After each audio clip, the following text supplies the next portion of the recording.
Gita LLB সিরিয়ালে আজকের পর্বে আমরা দেখতে পাবো সাত্বিক আর অগ্নিজিতের মধ্যে কথাবার্তা হচ্ছে, যেখানে অগ্নিজিৎ বলে, যে মেয়ে আমার অবাধ্য, আমার বড় পুত্রবধূর ঘরে পুলিশ নিয়ে আসে, আমার পরিবারের লোককে অসম্মান করে, তাকে আমি ভালোবাসি না, তার সাথে আমার কোনো সম্পর্ক নেই, আমি কাব্যাকেই এই বাড়ির বউ করে আনবো। সাত্বিক বলে, গীতার জায়গায় কাব্যা নিতে পারবে না, আর স্বস্তিক সে তো শুধু গীতাকেই ভালোবাসে, তাই রাগের বশে কোনো ভুল পদক্ষেপ নিও না। সাত্বিক আর অগ্নিজিতের মধ্যে এখানে ভয়ানক তর্কাতর্কি হয়। এরপরে অগ্নিজিৎ কিরণকান্তিকে কল করে আর সাত্বিককে শুনিয়ে শুনিয়ে বলে, কাব্যার সাথেই আমি স্বস্তিকের বিয়ে দিতে চাই। শুনে তো কাব্যার পরিবারের সবাই খুব গদগদ। একই কথা সে কাব্যাকে বলে আর প্রমিসও করে। এরপরে কাব্যার বাড়ির লোকজন সবাই জামাই বরণের মতো স্বস্তিককে খাবার পরিবেশন করে। খাবার খেয়ে স্বস্তিকের তাক লেগে যায় আর বলে, এ তো হুবহু গীতার রান্নার মতো।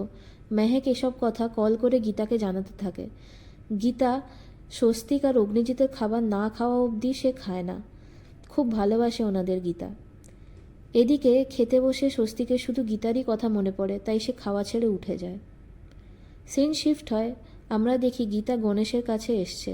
গণেশ তখনও পুরোপুরি সুস্থ হয়ে ওঠেনি, তবুও সে ওই রাতের কথা ভাবতে থাকে, কিন্তু কিছুতেই আততায়ীর মুখ মনে করতে পারে না। গীতা বাবাকে মনে করানোর চেষ্টা করে যে, বলো বাবা, সেদিন রাতে আর কি কিছু তুমি দেখেছো, কোনো বিশেষ কিছু যেটা তুমি আমাকে বলনি? এরপরে গণেশ বলে যে, মেয়েটা ঘরে এসেছিল সে নয়, তবে অন্য কেউ আমার মাথায় মেরেছিল। গীতা বুঝতে পারে সেদিন ঘরে সেই মেয়েটি ছাড়াও আরও অন্য কেউ উপস্থিত ছিল। গীতা ঘর তন্ন করে খুঁজতে থাকে কোনো একটা ক্লু পাওয়ার আশায়। সেলফের নিচ থেকে একটা দামি কাফলিন পায়। পরে সেই কাফলিনটা গীতা পঙ্কজকেও দেখায়। গীতা বুঝতে পারে না যে এটা কার হতে পারে। গণেশের কথা মতো মেয়েটা যদি সামনের দরজা দিয়ে আসে, তাহলে গণেশের মাথার ডান দিকে আঘাত লাগলো কি করে? এইভাবে গীতা আর পঙ্কজ ইনভেস্টিগেট করার চেষ্টা করে। তারা মনে করতে থাকে যে এরকম পোশাক কে পরে। ধীমান সেন, কৃপান, অগ্নিজিৎ, কিরণকান্তির মধ্যে শুধুমাত্র অগ্নিজিৎ আর ধীমান সেনই এই ধরনের পোশাক পরে।